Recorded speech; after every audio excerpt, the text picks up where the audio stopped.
I was the creepiest guy in the room, but how do I follow that? All right. Has anybody else had a crazy last couple weeks, or is it just me? Yes. Okay. I'm glad it's just not me.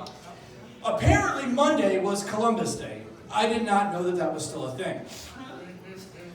But you know what? I'm festive. To celebrate Columbus Day, you know what I did? I snuck into my neighbor's house and I discovered his flat screen TV and claimed it as my own.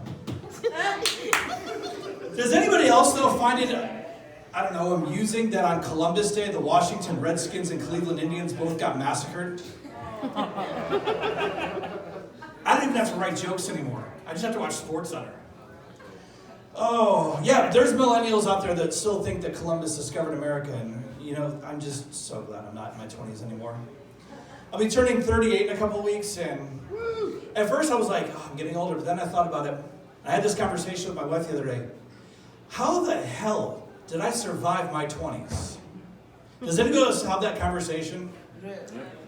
And I know Willis does, because we were just talking about it 10 minutes ago. I started thinking back, you know, I'm from Cleveland, Ohio, and there's this series of islands in Cleveland called, you know, Put-in-Bay Island, Kelly's Island. I'm too drunk to remember the third island, but Put-in-Bay Island, you really don't remember much about it, because if you do, then you didn't have a good time. I remember the first time I went there, I was 18 years old, and I was getting ready to go to boot camp, and this was kind of like my last little hurrah. So we're drinking, and they have the world's longest bar there. Literally the world's longest bar. And your life goal is to have a drink at every one of those seats. So we're drinking. At the end of the night, I decide I'm not driving home, I'm catching a ride.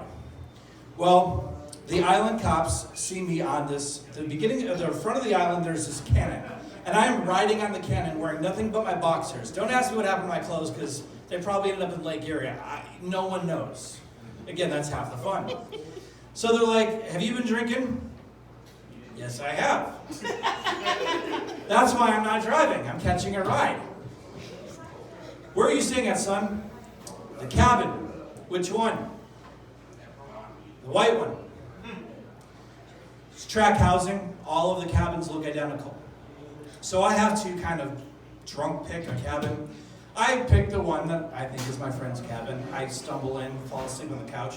I wake up the next morning to something poking at my ribs. That's how it is for us. Leave me alone, Mike. Leave me alone. I had snuck into this old couple's cabin, and they were poking me with their cane to make sure I was still alive. Meanwhile, my friends were looking for me all night. This was 2 weeks before I was going off to boot camp. Police laws were a little flexible, as they still are. By the way, I've had a drink at about 3/4 of the seats at the bar. But UFC fans, who saw a UFC fight last week? Woo! Okay. I think that Derek Lewis should just be given a free rein to do an interview wherever he well pleases. And you saw, okay, I'm glad somebody knows what I'm talking about. For those of you that don't, he won with a knockout in his fight, and Joe Rogan asked him why he took his shorts off. He literally looked at Joe and said, because my balls was hot. And the interview just got better from there. It got so good. This guy's got a title fight next month. Yeah. Even though he said he was going to take his black ass and sit down and do some cardio because he wasn't ready for a fight.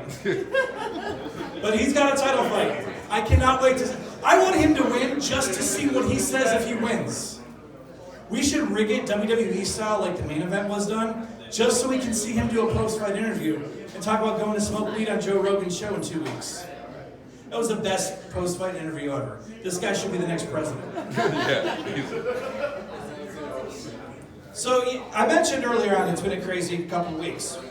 I saw a real live heist last week, guys. What? I saw a real live heist. Okay, this heist put all that amateur crap that Danny Ocean did to shame. So we're at Walmart Family Market last week, or Neighborhood Walmart, whatever the hell they're called, the green Walmarts. And we're getting beer for the party that we're going to. Well, I see this guy that looked like, he kind of looked like Eddie Murphy if Eddie Murphy just given up on life. So like Eddie Murphy. And yeah, more or less. So he's pushing his shopping cart with about 8 or 9 cases of beer just on the top of the shopping cart. And his outfit, is very inconspicuous. Bright white shorts and a hat that said Hustler in all caps. So we're in the self-checkout line, lady in front of us, and he just comes strolling through the line, doesn't stop, doesn't check out, bumps the lady in front of us, walks right out the front door. This guy's a master thief. So 6 witnesses tell the lady at Walmart that this guy just walked out without paying for his beer. Oh, that happens sometimes, but don't worry, we've got him on camera. Because you know that security at Walmart, by the way, anybody want to steal beer? Walmart Neighborhood Market's the place to do it. Not that I'm encouraging that behavior. It gets better. It really gets better. This guy did not load this beer into a car and drive away. Oh, no, no, no, no, no. This super thief takes his beer over to the bus stop that's about 50 yards away from the front door that he made the daring escape from, and just sits at the bus stop with his 8 cases of beer. Cannot make this, I don't even need to write jokes anymore.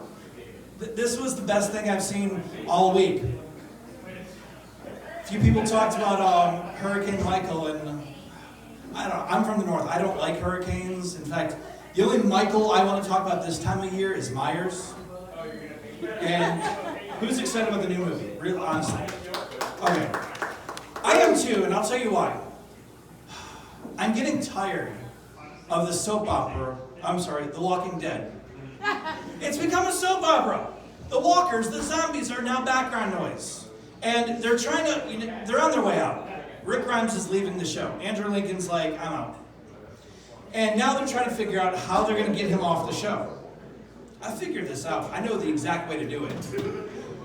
He gets killed by a zombie. And not just any walker. No. Not the great Rick Grimes. He's not going to get taken out by any walker. Here's how you got to do this. And let me qualify this now by saying, I'm more screwed up than this guy who was talking about fucking kids. So Rick hears a noise in the middle of the night in Judith's room, and he goes and checks on it. And he goes to check on Judith, and the baby's sleeping, he thinks, and he sees something by the window. He goes and he pulls the curtain back, nothing. All of a sudden, Rick turns around, and Judith has become a zombie. Now she's eating his face. So Michonne comes in, and Michonne cuts that little bitch in half. Good night, right, family, and good night, everyone else. Sleep well, boys and girls.